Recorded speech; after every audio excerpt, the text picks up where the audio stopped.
Local church leaders gathered today in West Knoxville to celebrate the first African-American Episcopal preacher, Absolam Jones. The event was held at the Episcopal Church of the Good Samaritan on Cedar Bluff Road. The leaders celebrated the work that priest Jones did in the 19th century. Reverend Phoebe Rofe says many people are still fighting for inclusion in the church. There are still people who are not fully included within our church community, who have been very wounded by the church.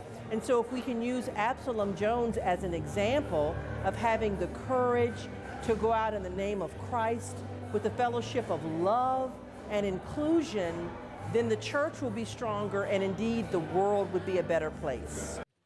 Reverend Rofe was the first African American to be elected as a bishop in Tennessee.